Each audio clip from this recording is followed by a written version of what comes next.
your home a new home. A home of blessing. A home of values.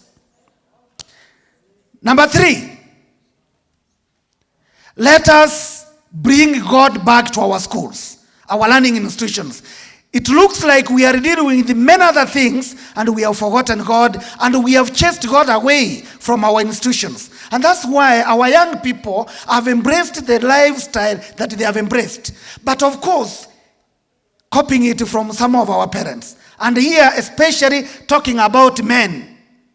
Most men don't find themselves in houses of worship. If you are seated next to a man, muangalie kwa macho, mpatie mkono mwambie, find yourself in the house of God. And therefore, when we gather in schools, definitely we will be talking about values to our children and we will be talking about God to our children in our institutions. But when you go there, you are crying and complaining about issues that children are over the rules and lives, then we go wrong. Number 4, and which is last, is that in our environment where we live, social media seem to have taken a lead. Social media seem to have taken a lead. And especially of our young families. A mama or a lady is in the kitchen, the phone is next to the sufuria. You are at the table eating, the phone is in front of your dish. You are in bed, the phone is under the pillow. And therefore we are making social media to take lead and control your family. We've gone wrong. Please muangalie mwenzako tena. Mwambie, put your mobile away from your life. And let groom our families with values. And therefore, if then social media takes over, then parents who are here and we who are accompanying you as parents, can we get to the social media and inculcate values through our social media? What is it that we chart? And then I want to give examples of some of these values. Number 1, respect for one another. 2, tolerance. 3, forgiveness. Very hard to forgive. Pope Francis says, there is no perfect family.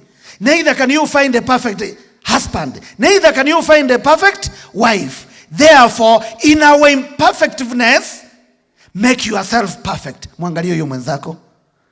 He or she is imperfect. But mpatie mkono, mwambie, make yourself perfect. Amidst the challenges. So that we can make our family a family that is perfect. So that we can make our homes to be homes that are perfect. So that we can make our environment an environment that is. Thank you. Peace, happiness, hope, patience, care, freedom, responsibility, consciousness, collaboration, and name them. I wouldn't want to go into this. But I would want to complete those enumerated values that are found in the scripture, John chapter 14, verse 6, and John chapter 21, verse 19 and the following, which says, stand for truth, and the truth will set you free. Christ is the giver of life, and therefore take care of his people. I know the gentleman who is a moderator is behind me, but he has given me 2 minutes. And so, when Jesus called Peter the second time, Peter, do you love me? What did Peter say? Yes, Lord, you know I love you. He told him, feed my sheep, my flock. So wazazi, feed the flock. The children who are a gift to you. In Psalms chapter 127, verse 3. Children are a gift to you. Feed them. Number 2, he asked him the same question. Then he said, yes, you know I love you. Tender my sheep. Parents, tender your children. Tender your wife. tender your husband, tender the family, tender the values of the family. May God bless you, and may God bless our country. Good afternoon. Let's appreciate him in a better way. Yes, thank you, thank you. I don't know whether we have just one question or concern, comment about his presentation. Anybody with just one? Thank you so much, Father Lucas. Thank you. Yeah, you have presented a cross-cutting presentation, especially on value-based education. May God bless you so much. Let's appreciate him once more. Thank you. Now we are going to the second presenter this afternoon. The presenter is a lady coming over. She's Wara Melin. Wara Melin holds, I want, just come over as I talk about you. I'm not going to talk a lot. Holds a Bachelor of Arts in Development Studies, has been working in the NGO world for over 10 years in the areas of governance and peace, health and well-being, and now in environment and climate change. She coordinates the Kenya Women of Faith Network. She is also the coordinator of policy and lobby group that advocates for renewable energy in Kenya. She's a member of Haki Mandini Kenya that works on responsible extractives and a member of Conservation Agriculture Hub in Kenya. Let's put our hearts together to welcome Wara for the next 15 minutes at most.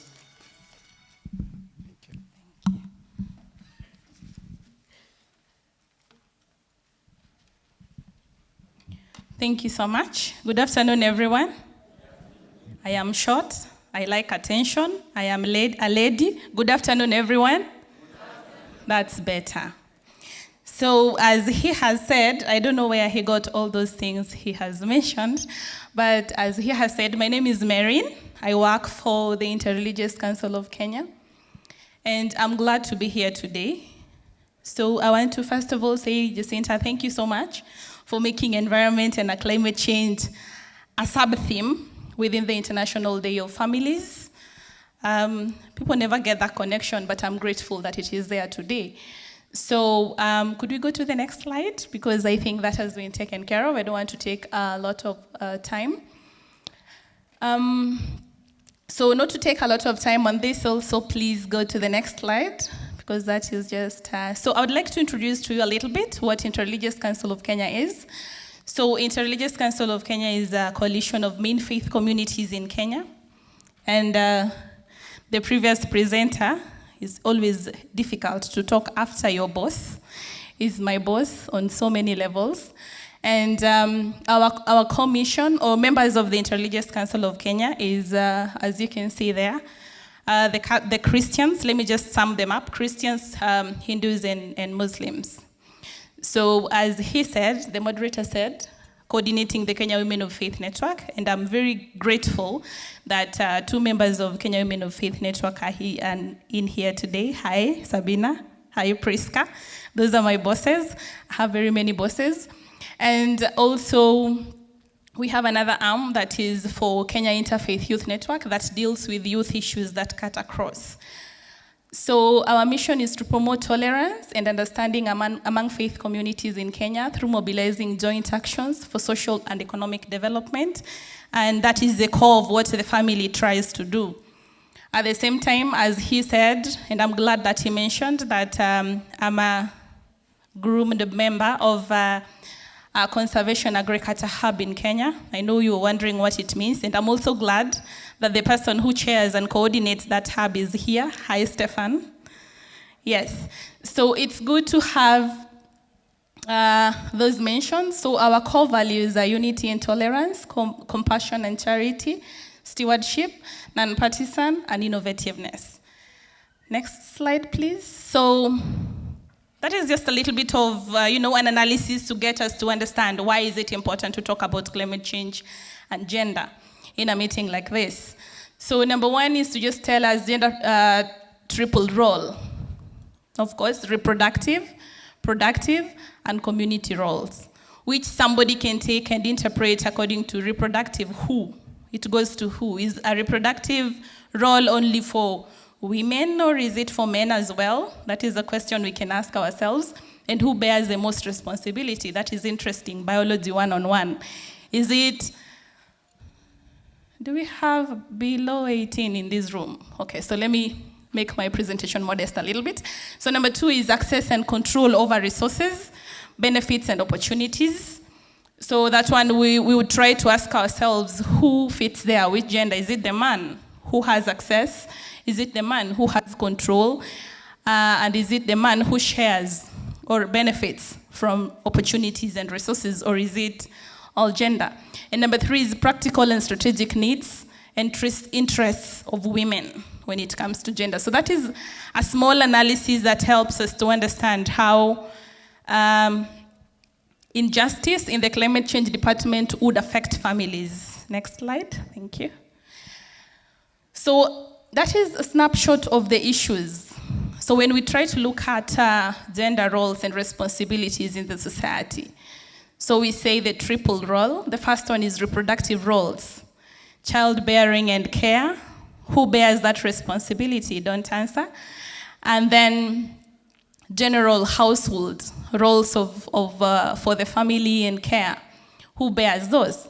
And then the productive roles, ability to engage in the productive opportunities offered by the extractive sector, offered by the agricultural sector, offered by the energy sector, and then the value chain. The value chain means I grow crops, I get market, I sell these crops, I get returns. Who keeps that money? All right, I see Sabina smiling. So community roles that promote community cohesion, weddings, funerals, welfare groups, etc.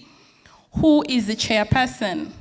Under normal setups, who is the chairperson of a wedding committee? Is it a man or a woman? And who is the secretary in that setup? Is it a man or a woman? And who is the chairperson of funerals in the event that that sad thing happens? Who is the secretary and who becomes the treasurer of that group? So I know by now you have something in your mind because you're placing everybody in a house where you have father, mother, son, or father, mother, children, and a funeral happens. Whom do you think is going to be the chairperson of that funeral committee? Who will be the secretary? And who will be the treasurer? So when you want to look at access and control of resources, benefits, and opportunities, the first, reproductive roles, access and control over land, resources. Who usually has control over land and resources in a family? Decision-making over land use, access and control of productive resources from land, access of opportunities in the mining value chain, ownership and control over production assets that would allow expression of economic opportunities, such as providing security for access to credit facilities. So what am I trying to say with all these big issues and words? That gender and climate justice in a family can be handled. Let me ask this. How many of us in this room, ladies, own land? How many of us are landowners where the title deed is in your name? Please hold your hand above your head proudly. Yes. And how many of us were bequeathed land by our fathers, ladies, and land by our husbands or brothers? Correct. So men, how many of you own land and have title deeds? The good thing is that I'm short, but I'm standing in front of a podium so I can see everyone. Men, how many own land, title deed in your name and everything? Amazing. How many of you inherited that land from your parents? Where you sat down and he said, my son, I'm counting 12 steps, so this is yours. Good. So because of that, the men who are here, God's honest truth, In the event that the government valued your land or surveyed your land and found out that you've got gold in your land and said, so because you have gold, and we all know this, land belongs to you, but the natural capital or resources in it belongs to the government. So then the government says, we need to reclaim your land because we need to extract the gold, then we will pay you. How many of you would honestly call your wives to such a discussion? Be honest, God is seeing you. So the man with the collar, of course, had to raise his hands. God bless your hearts for being honest. And so the question here, the gender and climate justice in this case happens when you have received that phone call from the government and you've had that discussion, and now you have to be relocated to another place, and you have been paid. So the people who called their wives to the discussion, will you call your wife again when the check has come? Honestly? All right. So once you've called your wife, will you tell your wife, I want to give you 40% and then I will keep 60%? Honestly, I need those no's to be very loud. Right? You will discuss. Good. So nothing like another Njeri will call you and then you disappear for 1 month, living. All right. So gender injustice happens like that. Okay? In the event that you get that big check, you forget for just a little bit. So there's this lady that you just like the way she walks. Then this day you're very confident because you have this big check. So you want to talk to her and tell her, for a very long time I've been seeing, never gathered the that I like the way. Then you disappear for 1 month. Remember, the government has already taken that land, which means your wife and your 2 children or 5 children will be relocated. My friend, you've disappeared with the money. Where do they go again? Exactly. So that is what we call gender injustice. So it comes as a result of customary or traditional order of things. Your children, which is one part of gender, your wife, which is another part of gender, will be disadvantaged because they don't own title deeds to that land. So they will be relocated, they will be destitute. Some will be desperate enough to be friends with your brother, who of course has always been jealous of you. So she will be his second wife or third wife because she needs to survive. She has to take care of the children. You have disappeared with the check. The government has taken their land. She doesn't have the title deed to that land. So that is what we call gender injustice. In most cases, I'm happy that you're saying you'd call your wives to that discussion, but in many cases than not, we all have to agree that it never happens. When you know that your land has been earmarked for a project that is going to give you some money, those discussions will be had in your favorite, coffee drinking places. She will not even know that the discussion is happening. And so she will be disadvantaged, plus the children. If you had an elderly mother who's still living in your land, she will also be disadvantaged. So what happens in the event that she is the farmer, like Sabina, who I know is a farmer. So Sabina farms and she's got like 20 acres of land, but it is not hers still. So as a woman, one of your societal roles is to provide food on the table. So you're farming because you want to provide for your children. But the land is not yours. So that season, God smiles on you, and then you get a lot of produce from your farm. 200 sacks of maize, 400 sacks of beans. And then somebody from Kari comes and says, we like your seeds. So can we give you a check to the value of your whole farm? We will do the harvesting, we will do the transportation, we will do everything. Remember, Sabina is the one who has been farming. She does not have the title deed to that land. Now negotiations come. Who will hold the negotiations with the Kari people? Will your daughter be in this discussion? Will your elderly mother be in this discussion? Will your disabled brother who depends on that farm be in this discussion? Gender and climate injustice. That is how it happens. Next slide, please.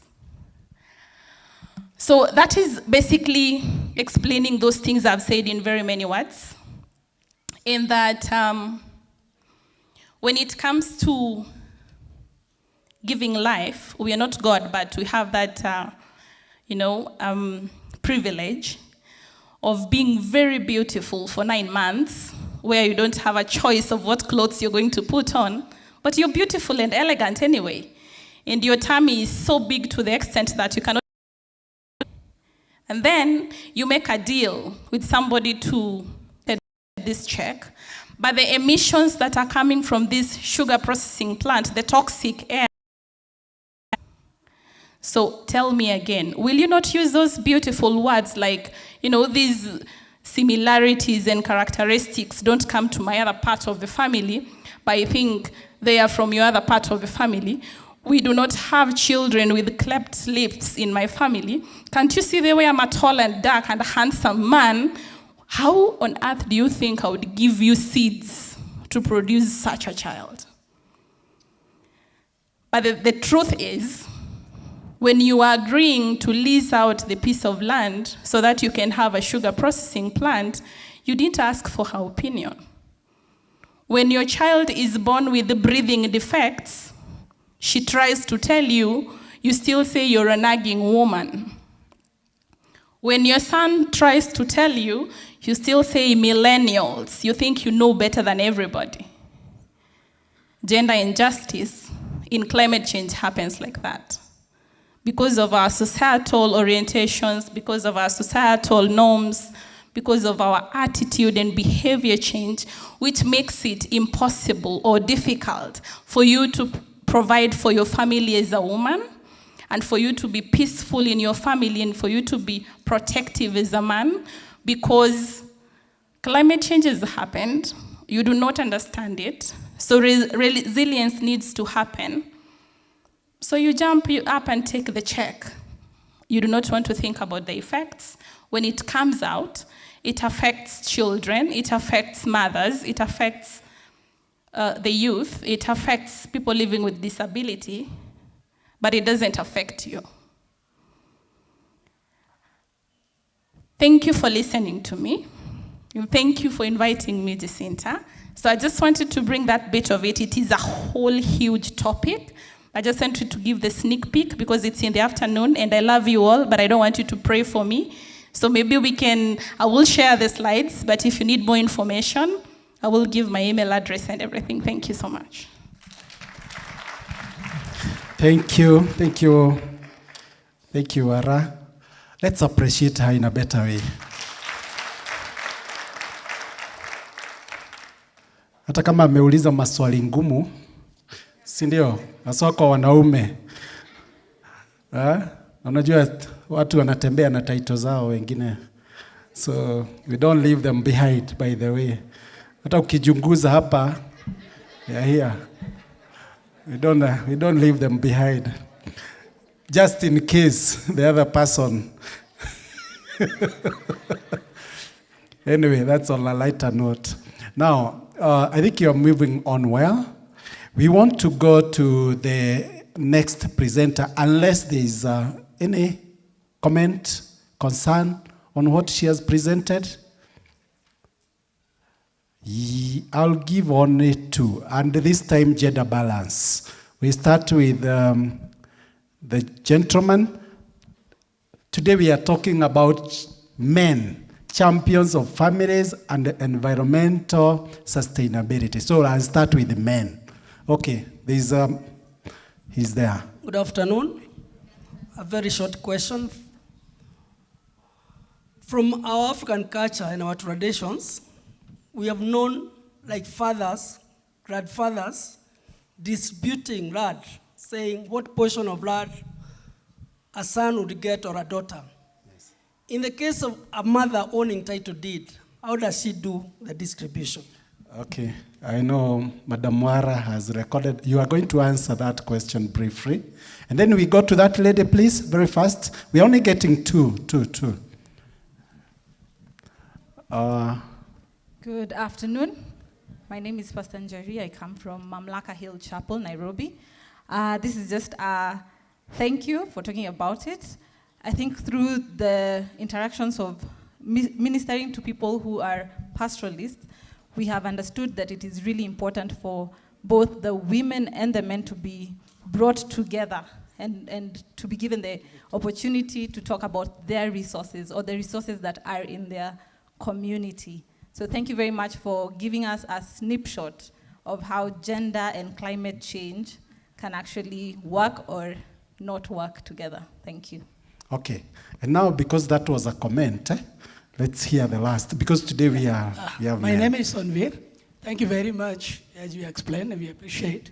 One thing I want to just tell all, and we have to create a culture, husband-wife. Husband-wife means is two bodies, as we learned from my childhood. It's two bodies, but one soil. So it doesn't matter, it's titled in on my name or her name. We have to create that culture. Is anything we belongs to us is ours, not mine and yours. That is only the message I want to pass to man or woman all. Thank you very much. Thank you. I wish men could listen to that. Yeah, so thank you so much for the comment. Thank you, my brother, for the question of traditionally, men are the title lead holders. One of the things that I'm so grateful for our government is that we have policy, a land act, which is 2016. Yes, so the 2016 policy on land act tells. But you see, today's theme is very interesting. Families being the core. So you and I went to school in the morning, then we ran home